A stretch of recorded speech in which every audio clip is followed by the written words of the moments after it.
倍价钱，都去了龙阳。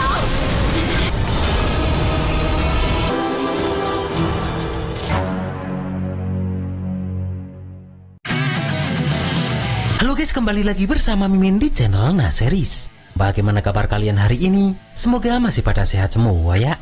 Dan pada video kali ini, Mimin hadir kembali untuk meneruskan alur cerita dari Chen Ping'an dalam Sword of Coming episode 18. Yang mana pada Sword of Coming episode 18 ini menceritakan kisah masa lalu Song Jixin dan Chen Ping'an, yang mana di situ kebencian Jixin kepada Ping'an mulai terlahir. Dan seperti apa alur cerita selengkapnya, jangan lupa pencet tombol like dulu jika kalian suka, dan kita langsung saja masuk ke alur ceritanya.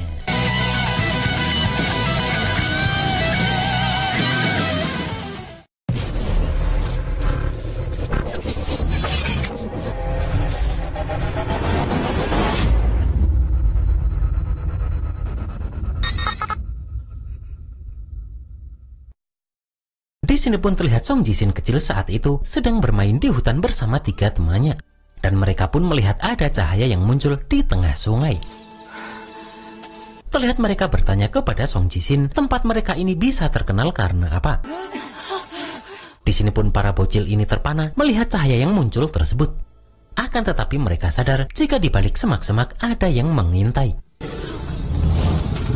Dengan cepat pun Song Jixin melemparkan permennya ke dalam semak-semak itu.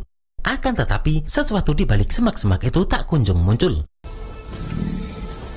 Setelah itu pun, Song Jixin memaksa satu temannya untuk memeriksa ke dalam semak-semak tersebut. Yang mana terlihat jika teman Song Jixin ini terpaksa maju dengan penuh ketakutan. Dan ternyata, yang muncul dari balik semak-semak tersebut adalah seekor beruang. Bahkan terlihat jika beruang ini terus mengincar Song Jixin kecil waktu itu. Kemudian terlihat jika saat ini Song Jixin bersama Zigui dan Song Changjing sedang menunggangi kereta mereka. Di sini pun Song Changjing bertanya apakah Song Jixin tidak ingin pamitan dengan Ping'an karena Jixin akan pergi jauh dari kampung halaman.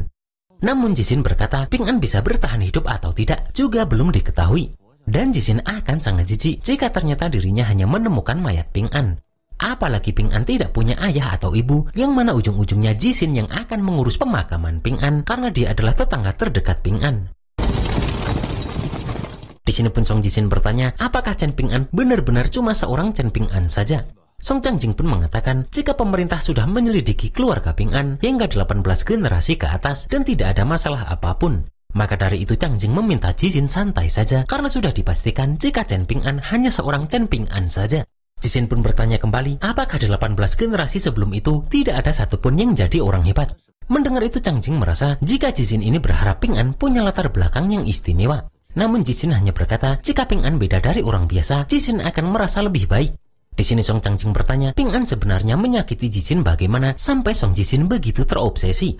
Kemudian di sini pun Song Jixin teringat saat dirinya masih kecil lagi, yang mana saat itu Ping'an selalu menaruh ikan hasil pancingannya di depan rumah.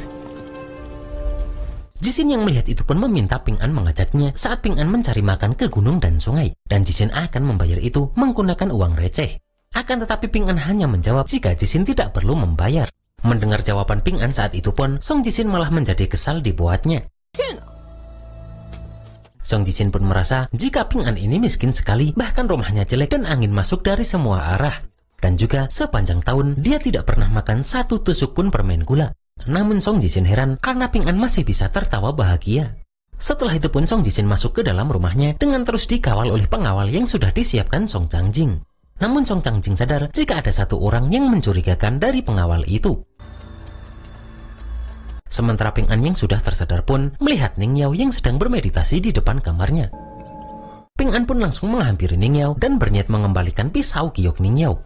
Akan tetapi Ning Yao bertanya kenapa Ping'an sudah buru-buru mau memutuskan hubungan dengan Ning Yao padahal Ping'an baru sembuh dari sakit berat. Akan tetapi Ping'an berniat mengembalikan itu karena pisau tersebut adalah barang paling berharga milik Ning Yao. Melihat itu pun, kakek yang merasa Ping'an ini bodoh luar biasa. Kemudian Ping'an berterima kasih atas semua pertolongan kakek yang selama ini. Namun kakek yang pun mengatakan jika dirinya tidak pernah membantu tanpa imbalan. Dan dia meminta satu kantong uang persembahan sebagai imbalannya, maka semua jadi lunas. Mendengar itu pun, Ning Yao terlihat marah. Akan tetapi Ping An menenangkan Ning Yao dan memberitahu jika kakek yang memang begitu dan tidak suka basa-basi, tapi dia selalu adil. Melihat itu pun, kakek yang malah meminta mereka berdua jangan saling menggoda di tempat ini. Kemudian Ning Yao yang tahu jika Ping An sedang belajar bela diri bertanya, kenapa Ping An tidak sekalian belajar ilmu pedang? Di sini pun Ping An balik bertanya, apakah Ning Yao bisa mengajarinya ilmu pedang? Ning Yao pun mengatakan jika dirinya terlalu berbakat, bahkan dia belajar ilmu pedang sejak kecil dan kemajuannya sangat cepat. Akan tetapi untuk mengajari orang lain, dirinya sama sekali tidak bisa. Namun Ning Yao memberitahu jika ilmu pedang sangat membangkitkan semangat dan paling cepat mengasah karakter. Yang mana baginya, semua pedang yang memiliki roh di dunia ini adalah teman seberjuangan mereka. Maka dari itu, dia memberi Ping An sarung pedang lebih dulu. Terlihat Ping An pun bingung dengan apa yang dilakukan Ning Yao ini. Ning Yao pun memberitahu jika sudah punya sarung pedang, maka menjadi seorang pendekar pedang sudah tidak akan jauh lagi. Terlihat kakek yang sampai batuk saat Ping An bertanya apa yang harus dia lakukan. Di sini pun Ping An juga tidak tahu kemana dirinya harus mencari pedang itu. Sementara di tempat Ruan Jiong, terlihat Liu Xianyang pun sudah sadarkan diri. Dan melihat itu Ruan Cui sangat senang karena dirinya bisa pergi untuk keluar. Akan tetapi dengan cepat Ruan Jiong menahan anaknya itu yang ingin segera pergi dari rumah. Terlihat Ruan Cui sangat kesal dengan kelakuan ayahnya ini. Di sini pun Ruan Cui memikirkan apakah luka Ping An sudah membaik atau belum. Setelah itu terlihat Ruan Cui sangat bersemangat mendengar ada orang yang mengetuk pintu rumahnya. Namun saat membuka pintu dia dikejutkan karena Ping An tidak datang sendiri, melainkan bersama Ning Yao. Dengan cepat Ping An menghampiri Liu Xianyang mengetahui jika sahabatnya itu sudah sadar. Namun Ping An langsung menjitak Liu Xianyang karena Liu Xianyang mengatakan jika istana Yama terlalu kecil dan tidak cukup menampung dirinya. Terlihat Liu Xianyang pun langsung akting kesakitan karena dijitak oleh Chen Ping An ini. Kemudian Ping An pun berterima kasih dengan Master Ruan karena sudah merawat sahabatnya tersebut. Di sini pun Ruan Jiong mengatakan jika bengkel pandai besinya sangat sibuk dan tidak ada alasan untuk memelihara Liu Xianyang secara cuma-cuma. Maka dari itu Master Ruan meminta Ping An untuk sementara bekerja di sini menggantikan Liu Xianyang. Di sini pun Master Ruan melihat jika Ning Yao dan Ruan Cui ini saling memandang dengan tatapan tajam karena seorang Chen Ping An. Kemudian Master Ruan mengatakan jika tugas yang Ning Yao titipkan padanya sudah selesai, dan Master Ruan pun mengajak Ning Yao ke sebuah tempat. Di sini pun Master Ruan mengatakan jika pedang yang Ning Yao minta akan segera dikirim ke gunung terbalik setelah selesai. Kemudian terlihat Ning Yao terdiam melihat Ping An menemui dua orang. Terlihat Chen Sonfeng memperkenalkan dirinya kepada Ping An dan Chen Dui lah yang menyelamatkan Liu Xianyang. Kemudian Chen Sonfeng memberitahu jika dirinya dan klan milik Ping An adalah kerabat jauh beberapa ratus tahun yang lalu. Sedangkan Chen Dui meskipun melacaknya hingga ribuan tahun ke belakang, namun hubungan Ping An dengannya sangat tipis seperti kertas. Di sini Chen Sonfeng juga memberitahu jika Chen Dui datang untuk berziarah ke makam leluhur. Akan tetapi dia tidak tahu di mana makam keluarganya. Dan mereka diberitahu Liu Xianyang jika Ping An adalah orang yang paling mengenal daerah sekitar kota kecil ini. Yang mana karena itu mereka berdua ingin meminta bantuan Ping An ini. Bahkan mereka akan memberi satu kantong uang tembaga emas sebagai upah jika Ping An membantu mereka. Akan tetapi Ruan Cui mendekati Ping An dan meminta Ping An meminta 2 kantong. Kemudian Ping An pun mengatakan kepada mereka berdua jika dirinya punya satu tempat yang terpikirkan dan tidak jauh dari sini. Bahkan sebenarnya Ping An berniat menolak diberi upah tadi. Namun Ning Yao datang dan berkata jika Ping An baru sembuh dari sakit parah, yang mana jika naik gunung akan melemahkan tubuhnya. Maka dari itu pun mereka harus membayar 2 kali lipat. Kemudian Ruan Cui menambahkan jika saat ini pemerintah menyuruh orang luar segera pergi. Yang mana dari 3 hari yang diberikan tinggal 2 hari tersisa. Dan apakah mereka berdua tidak khawatir akan hal tersebut? Mendengar itu pun mereka langsung menyepakati hal ini. Dan setengah jam lagi mereka akan menunggu di dekat jembatan koridor. Setelah mereka pergi pun Ning Yao bertanya apakah Ping An benar-benar tahu di mana makam leluhur klan Chen. Dan Ping An pun memberitahu jika pernah ada seseorang yang memberitahu dirinya. Sementara itu para pengawal Jixin sedang bersiap-siap dan mengemasi semua barang untuk segera pergi dari sini. Zigui pun tidak menyangka jika mereka pergi begitu cepat. Di sini pun Jixin berkata jika dirinya akan membawa Zigui ke ibu kota dinasti Li untuk memperluas wawasan. Bahkan Jixin meminta Zigui juga membawa kadal miliknya. Namun menurut Zigui, kadal itu kemarin menyelinap ke dasar peti dan mengotori bedaknya. Yang mana sekarang dia tidak tahu di mana kadal itu bersembunyi. Kemudian Jixin membuka sebuah buku yang sudah lama tersimpan di dalam kopernya. Setelah itu Zigui mengatakan jika selama bertahun-tahun ini di sekitar mereka ada begitu banyak mata-mata. Bahkan Jixin merasa semua ini seperti lelucon karena dinasti Li mengandalkan sekelompok pecundang ini untuk melindungi dirinya. Padahal dirinya hampir mati beberapa waktu lalu. Kemudian Jixin dikejutkan karena ada serangan pedang yang langsung mengarah ke dirinya. Namun untungnya Song Changjing dengan cepat menahan pedang itu. Dan Song Changjing pun langsung melemparkan pedang itu ke tembok. Di sini Song Changjing pun merasa jika sepertinya dirinya benar-benar memelihara sekelompok mata-mata pecundang. Kemudian terlihat jika mata-mata tadi berusaha pergi dari tempat ini. Bahkan terlihat mata-mata ini juga langsung menghabisi pengawal asli. Akan tetapi dengan cepat pun Song Changjing langsung menghabisi mata-mata ini. Kemudian Song Changjing merasa jika tampaknya mereka perlu membersihkan pihak internal dinasti Li juga. Di sini Song Changjing memberitahu jika ada 7 lembaga intelijen di dinasti Li, yang mana 3 diantaranya berada di bawah kendalinya dan digunakan untuk menyusup ke negara musuh. Sementara 3 lainnya di bawah kendali guru kekaisaran Xiuhu yang digunakan untuk mengawasi istana. Dan yang terakhir dipegang erat-erat oleh permaisuri dinasti Li, yaitu Ibu Jixin. Dan Song Changjing meminta Jixin menebak mayat ini berasal dari mana. Terlihat Song Jixin tidak tahu apa yang sebenarnya ingin dikatakan Song Changjing ini. Dan Changjing hanya berpesan agar Jixin mengingat pelajaran hari ini. Karena jika tidak, mungkin lain kali yang terbaring di sini adalah Song Jixin. Kemudian Changjing memberikan sebuah buku yang ternyata itu adalah catatan tentang keseharian Jixin. Dan Song Changjing juga memberitahu jika nama sebenarnya dari Song Jixin adalah Song Mu. Dan Song Changjing memberi satu nasihat terakhir agar Song Jixin jangan pergi dari sini dengan hati yang belum lega. Dan anggap saja Chen Ping'an hanyalah orang yang lewat saja untuk Song Jixin ini.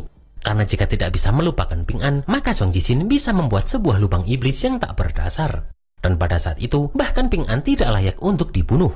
Terlihat Song Jixin terkejut karena ada satu bagian dari catatannya yang sudah disobek.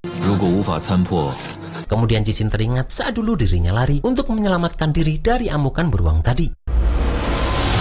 Namun beruang tersebut terus mengejarnya, bahkan mampu sedikit memukul Song Jixin. Akan tetapi tiba-tiba saja ada yang menyerang beruang tersebut saat Song Jixin sudah tidak berdaya. Yang mana ternyata itu adalah Chen Ping'an yang terus menyerang beruang tersebut menggunakan ketapelnya. Dan terlihat Jixin langsung lari setelah diminta oleh Ping'an ini. Akan tetapi setelah itu, ketiga teman Jixin tadi langsung memukuli dirinya karena Jixin meninggalkan mereka. Dan bagi mereka bertiga, Jixin ini tidak sebaik Chen Ping'an. Karena meskipun Ping'an sudah kehilangan orang tuanya, namun dia tahu siapa yang harus diselamatkan. Dan dari situlah kebencian Song Jixin kepada Ping'an terlahir. Setelah itu terlihat Jixin pun sudah mulai meninggalkan rumahnya. Di tengah perjalanan dia pun heran karena Ping'an yang mempunyai hidup biasa-biasa saja malah penuh kasih sayang dari orang tuanya. Bahkan Ping'an yang miskin malah hidup lebih bahagia dari Jixin. Yang mana karena itu Jixin bertanya-tanya siapa sebenarnya Ping'an ini. Dan apakah layak Ping'an menjadi objek kebencian Jixin tersebut. Bahkan saat Jixin ingin menghancurkan Ping'an sepenuhnya, Jixin malah takut membuat dirinya sendiri gelisah. Terlihat Zigui hanya terdiam melihat Jixin yang terus memegangi besi kecil di tangannya. Terlihat dengan cepat pun Jixin melemparkan besi itu ke rumah Ping'an. Kemudian Jixin teringat saat dulu dia mengatakan kepada Ping'an jika dalam buku Feng Shui tertulis bahwa bayi laki-laki yang lahir pada tanggal 5 bulan 5 adalah pertanda buruk. Dan karena energi positif Ping'an terlalu kuat, maka orang tuanya tidak bisa bereinkarnasi jika Ping'an tetap tinggal di rumah lama. Terlihat jika besi tadi ternyata milik Ping'an ini. Kemudian Jixin menyarankan Ping'an segera pindah dan pergi ke tempat bernama Tungku Naga saja. Di sini pun Jixin baru ingat jika waktu itu dia hanya menggunakan Feng Shui untuk menipu Ping'an, tapi Ping'an malah mempercayainya. Kemudian Jixin teringat lagi jika dulu Ping'an langsung mencekiknya karena Ping'an tahu jika Jixin sudah membohonginya. Namun Jixin tetap beralasan jika buku Feng Shui memang menuliskannya seperti itu. Terlihat Ping'an sangat marah karena ibu Ping'an pernah meminta Ping'an bersumpah agar dia tidak menjadi pengemis dan tidak pergi ke Tungku Naga. Dan karena Jixin ini, Ping'an jadi tidak punya rumah dan tidak ada pilihan selain hidup terlantar. Yang mana pada akhirnya Ping'an hanya bisa pergi ke Tungku Naga. Di sini pun Jixin bertanya-tanya kenapa dulu Ping'an tidak membunuhnya dan melakukannya saat Zigui tidak ada. Padahal jika Jixin menjadi Ping'an, dia akan memotong-motong tubuhnya menjadi 8 bagian. Bahkan dia akan melakukannya di depan orang-orang terdekatnya. Melihat tuan mudanya yang terus bengong, Zigui pun memberitahu jika tidak lama lagi Jishin akan melupakan Ping An. Di tengah perjalanan pun, kereta Jishin ini berpapasan dengan Ping An yang sedang berjalan dengan ketiga orang tadi. Terlihat hari berganti pagi dan kereta yang ditunggangi Jishin ini menuju cahaya di tengah sungai tadi. Bahkan tak hanya itu saja, karena kereta ini masuk ke cahaya tersebut dan sekarang sudah berada di tempat lain. Yang mana di sini Jishin melihat jika ternyata kota kecil itu memang sekecil permen dan hampir retak. Dan melihat itu Jishin baru membenarkan perkataan Zigui jika dirinya tidak lama lagi akan melupakan Ping An. Dan itulah guys alur cerita Sword of Kami episode 18 ini. Ternyata jika dilihat dari kisah masa lalu, Song Jishin ini yang tidak tahu terima kasih kepada Ping An ya dari dulu. Karena kebaikan Ping An dibalas dengan tipu daya. Dan apalagi yang akan terjadi dengan Ping An selanjutnya, kita tunggu saja dalam Sword of Kami episode 19. Akhir kata, selamat ngapain aja dan see you next episode.